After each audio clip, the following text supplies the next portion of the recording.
these are the supplies that you're going to need to create the look of hand-painted glazed tiles. You're going to need some kind of stamps to create your image, and then of course markers or inks to use with your stamped images. You're going to need some glossy glaze. Now this is a clear, thick embossing powder. You're going to need a Versamark pad, which colorless ink pad. You're going to need a heat tool, and then to stamp on, you're going to need some very stiff material. Cardstock is a little too thin to work for this, so you're going to either use some board, like cardboard. This is actually a piece of backing board that comes when I purchase scrapbook paper. It comes in the packaging, so I use this quite a lot for different projects. And this is matte board. It's the type of board that they use around a photo or an illustration that's framed. This is just a scrap of matte board, and you can see how stiff it is.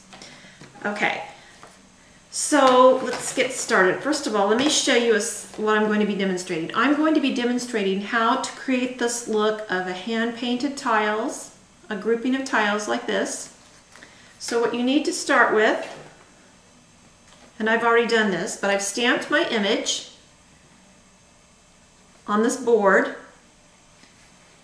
and now I'm going to cut it apart. And it depends on how thick your board is. You know, if you can cut it on the paper cutter, you might have to use a mat knife. So I'm going to cut this in half this way, and then I'm going to cut it in half vertically. To figure out how big it is here so I make my cuts in the right place. Okay, cut this one too. And sometimes, like on matte board, it would be too thick to cut on here, but you'd need a matte knife and maybe a metal ruler to get your cuts nice and straight. Okay, so it's kind of like a puzzle. You put it back together. So there are my, there are my 4 pieces that I've cut. And now we're ready to emboss these. Get a piece of paper on here. Now I learned this really neat little tip from another demonstrator.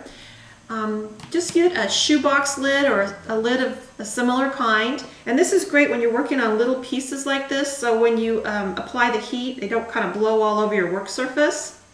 So what you're going to do, start with one of these little pieces here. Let's start with this one. And you're going to apply the Versamark directly on there. Okay, make sure you got it nice and coated. So let me get my embossing powder open over here. Okay. So once you got it nice and coated, you're going to take it over and you're going to cover it with some clear embossing powder. And actually, you could do all these at the same time, but I'm just going to do one, and then you'll see how it's done, and then we can go from there. That will save some time. Okay, so I'm going to turn my heat tool on here and give it a few seconds to warm up. Let me see if I can move this up so the camera picks it up. Okay, so now we're going to start applying the heat until that embossing powder begins to melt. And it's pretty easy to tell when it's melting with this thick embossing powder because it's really glossy. Okay, see now that's already melted. And you can see how it kind of wants to fly around these small pieces. Okay, when it's nice and hot, you can either use tweezers, I'm going to use my fingers, and you're just going to dump it back in this embossing powder while it's still hot. And coat it with another layer of embossing powder. Heat it up again.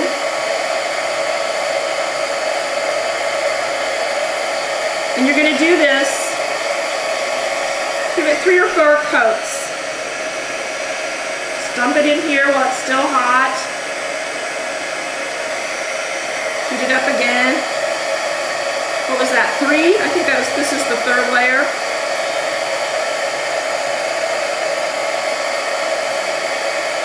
That's good.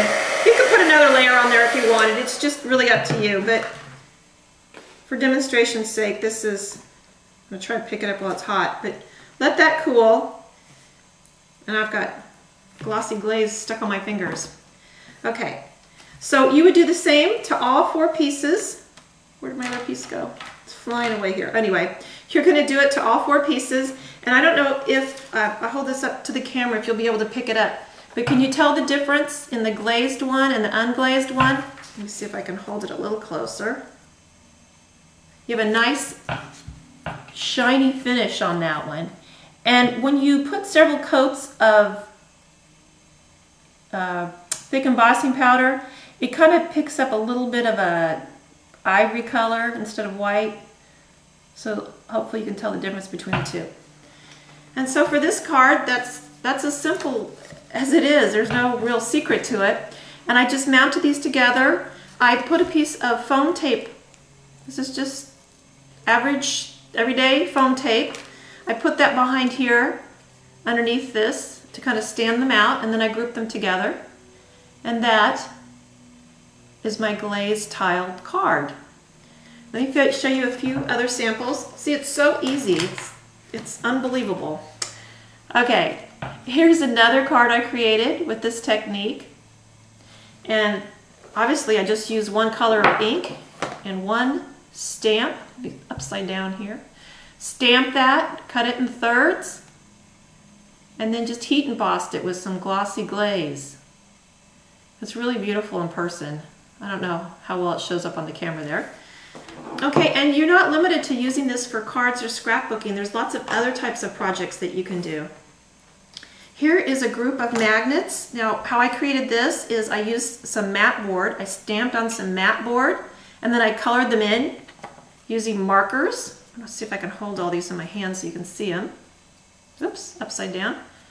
But anyway, there, and then I just put magnets on the back of them. So they're like, you know, refrigerator magnets or magnets for your bulletin board. You could put that in a little box and make a perfect little gift. Okay, and speaking of boxes, here's another one that I did, little gift box. And this is just a box that I got when I purchased jewelry, and I just saved it. And then I made this little tile here using some matte board that I stamped on. And I just colored it in with some colored pencils before I heat embossed it. It's really cute. And here's one other idea. I think this one turned out really well. It looks a lot like those tiles I showed you from that book, like the Malibu tiles. And the way I created this is I actually didn't stamp my images. What I did was I cut 4 pieces of board, and then these papers are from the Crafty Chica, and it's just paper like this. And I just cut the squares out and mounted them or glued them onto my board, and then just applied thick embossing powder over the top of them to make them really shiny like that.